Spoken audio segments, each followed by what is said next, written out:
Assalamualaikum warahmatullahi wabarakatuh. Kembali lagi di Askep. Ayo sharing keperawatan. Ayo jaga kesehatan aku, kamu, dan kita.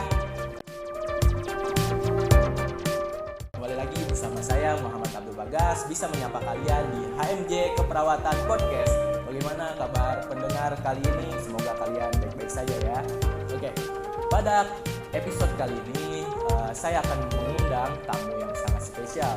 Tamu dari mahasiswa jurusan Farmasi Fakultas Kedokteran dan Ilmu Kesehatan. Nah, kita akan berbincang-bincang seputar bagaimana sih kesibukan mereka di sela-sela semester 5 ini dan menjadi seorang pengurus di himpunan mahasiswa. Nah, mungkin kita sambut aja kali ya. Kita sambut Suraya Basir. Ya enggak? Silakan duduk. Ya.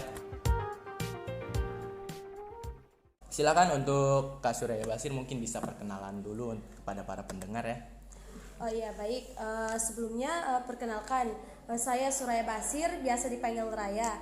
Nah di sini saya dari jurusan farmasi dan juga dari himpunan mahasiswa jurusan farmasi atau biasa kita sebut HMJ Farmasi. Oke, kakak ini dari jurusan farmasi. Kalau boleh tahu kak, kan kakak ini anggota dari himpunan kan? Ya, mungkin kakak ini jabatannya apa sih di himpunan?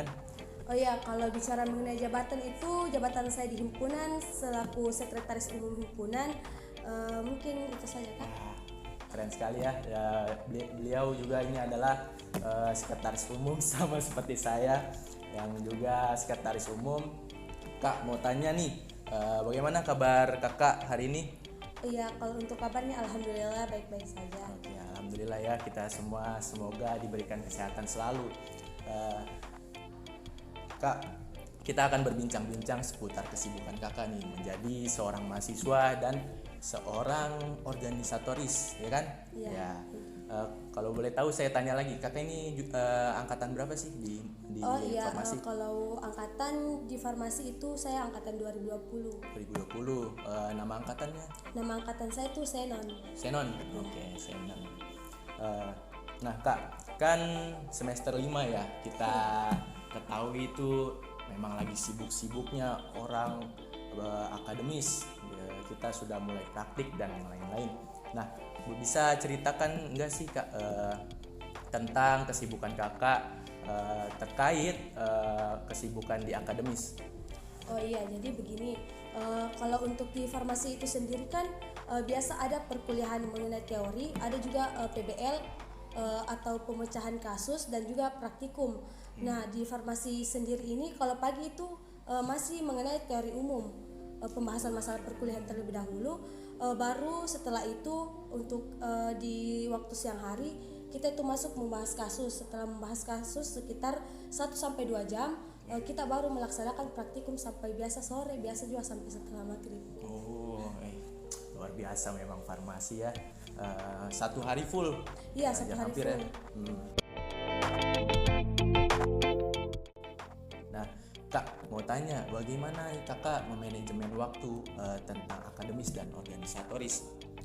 Oh, untuk terkait manajemen waktunya itu kan kalau misalnya pagi ada mata kuliah, setelah itu kalau siang sampai malam itu PBL dan juga ada praktikum. Kalau mengenai masalah bagaimana kasih sambung antara organisasi dengan akademisi, mungkin itu di sela-sela waktu luang ada misalnya antara istirahat atau begitu, mungkin bisa di situ dikerjakan untuk pekerjaan himpunan. Karena tidak bisa dibenturkan antara akademik dan juga organisasi, karena kalau dibentak pasti ada salah satunya yang berantakan, entah itu akademik yang berantakan maupun organisasi. Iya betul, Kak, pasti ada yang dikorbankan. Iya, ya, pasti betul? ada dikorbankan Ya, salah satunya. Kak, kalau manajemen waktu seperti itu kan ada waktu istirahat tadi ya?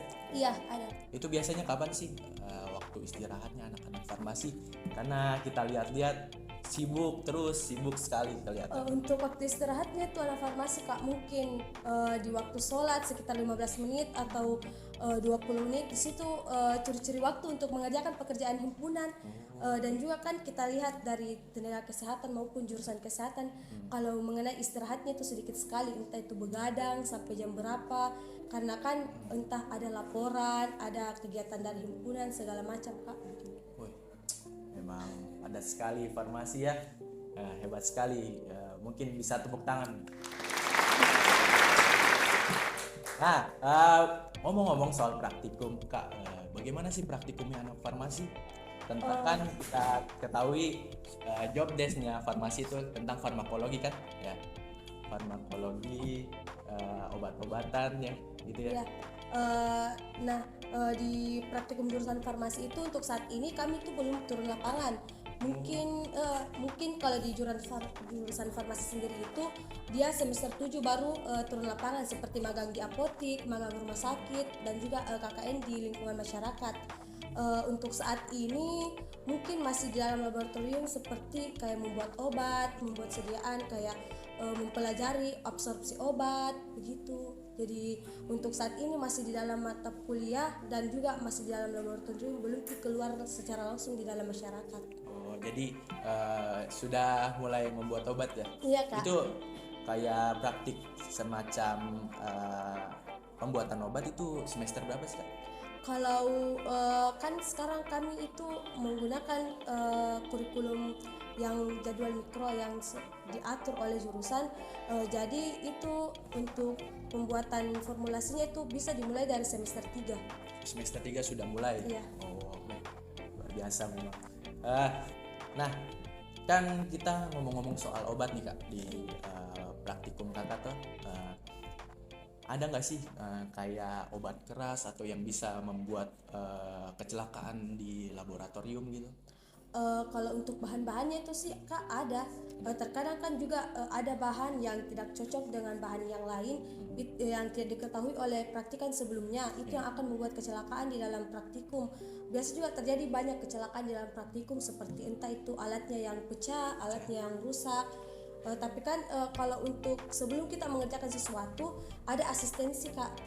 Nah iya, di situ diasistensikan bagaimana cara pegang alat, bagaimana cara penggunaan alat, bagaimana itu bahannya dicampur antara bahan ini dengan bahan ini. Jadi sebelum kita terjun langsung ke dalam laboratorium, sebelum kita turun langsung di lapangan, mungkin kita sudah tahu mengenai teori, mengenai bagaimana sebentar kita mengerjakannya. Jadi kayak gitu Kak. Kayak pralab gitu ya? Iya, Pralab ada ya? pralabnya. Jadi dilatih dulu untuk Iya. menguasai alat-alat laboratorium gitu. Ya baru turun. Tapi kakak sendiri pernah nggak sih kecelakaan kerja kayak gitu? Untuk sejauh ini sih alhamdulillah belum, cuman ada kan beberapa dari teman-teman biasa ada pemecahan di dalam alat lab, kasih rusak barang-barang lab. Jadi kayak mungkin kalau dari situ kalau misalnya ada kecelakaan dari begitu, mungkin dari asisten yang langsung bertanggung jawab begitu. Iya, kayak langsung kalau ada terjadi kayak pendarahan atau apa, mungkin bisa dibawa keluar dulu dari dalam lab karena agar tidak terjadi apa Tidak tidak diinginkan oleh semua orang yang di dalam lab itu. Dan juga kan biasa ada di dalam lab bahan-bahan kimia yang sangat membahayakan. Jadi itu kayak misalnya ada beberapa memang bahan yang harus disimpan di dalam lab asam itu, dan kita kalau masuk ke dalam lab asam harus menggunakan masker dua lapis. Karena Ada APD-nya? baunya karena baunya yang sangat menyengat sampai bisa saja langsung masuk ke dalam tubuh, jadi kayak sangat berbahaya untuk dicium secara langsung. Oh, kalau dicium secara langsung bisa mengakibatkan efek pada kesehatan? Iya, Wah, bisa. bahaya sekali ya. Ini laboratoriumnya anak farmasi. Kan kalau laboratorium tuh saya tuh membayangkan kalau kecelakaan kerjanya anak farmasi itu meledak lah sampai rambut keriting itu. Ada nggak sih? Enggak, kalau Ada ya? begitu mungkin kayak lebih ke lab kimia. Oh, lab kimia? Iya. Karena kan kalau farmasi itu bukan kayak mencampur alat-alat kimia, kayak campuran-campuran kimia, kita lebih ke bahan obat. Bahan obat. Iya, kayak yang bahan obat padat. Kalau untuk bahan kimianya itu tetap bisa dipakai? Iya, tetap bisa dipakai, cuman dia itu tidak langsung dicampur-campur. Langsung. Iya. Ya, ada ininya ini ya, ada racikannya ya, sendiri. ada racikannya sendiri. Iya, gitu kan. Nah Kak, kan saya dari keperawatan, Kakak dari farmasi, kita itu sama-sama calon tenaga kesehatan kan? Iya, Ya, Kak. yang semoga lulus tepat waktu ya guys Amin. ya.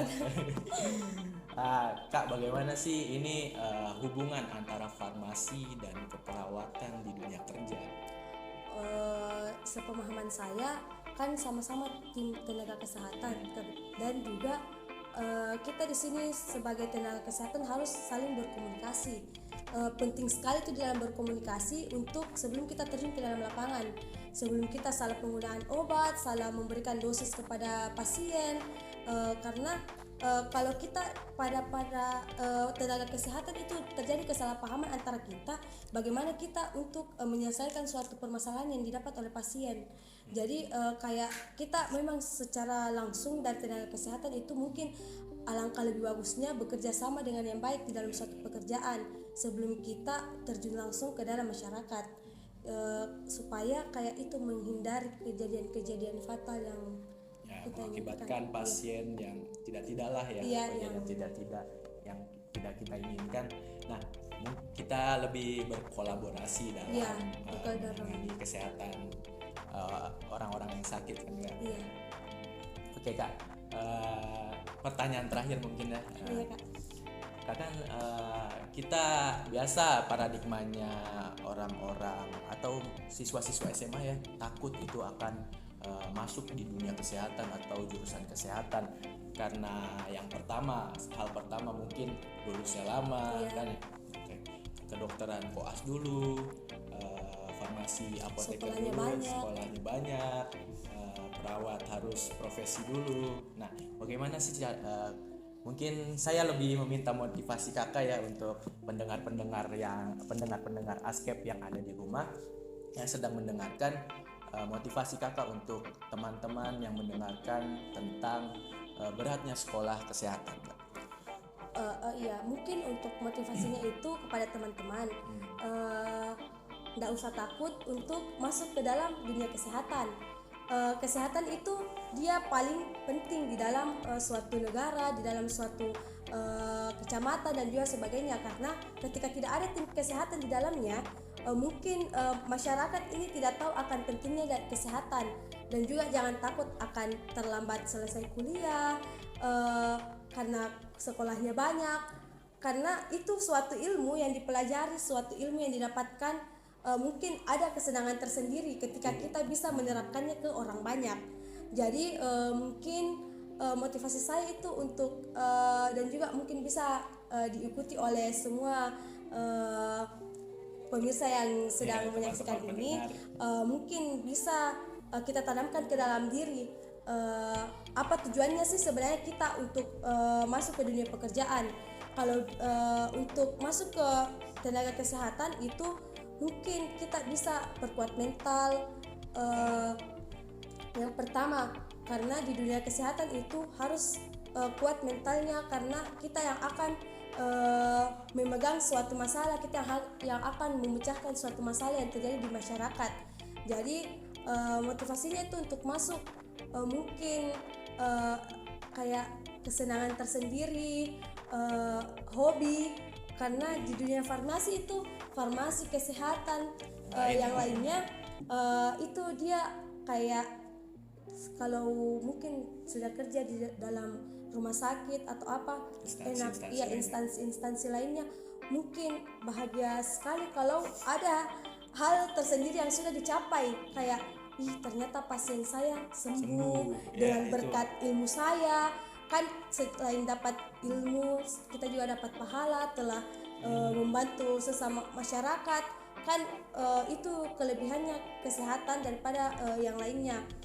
Jadi mungkin untuk pembelajaran ilmu-ilmunya, mungkin kalau di jurusan kesehatan bukan sampai di S1 saja, seperti tadi yang disampaikan oleh kakak, untuk keperawatan ada profesi nurse-nya, di apoteker juga ada profesi apotekernya.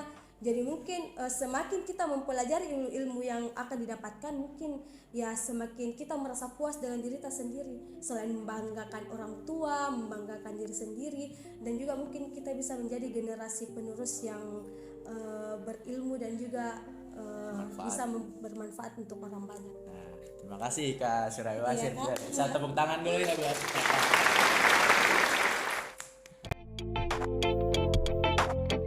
Oke, terima kasih Kak Suraya Basir sudah menemani kita dan bersedia untuk menjadi narasumber di ASKEP. Nah, yang menyempatkan waktunya dalam episode podcast kali ini. Tapi sebelum kami tutup episode kali ini, bolehlah Besti diundang untuk follow podcast kita ya. Kakak juga mungkin bisa dengar suaranya di podcast kita di Spotify, itu ASKEP, dan juga YouTube dan Instagram HMJ Keperawatan 6. Oke, saya Muhammad Abdul Bagas dan saya Suraya Basir. pamit undur diri. Wassalamualaikum warahmatullahi Warahmatullahi wabarakatuh. wabarakatuh. Bye bye.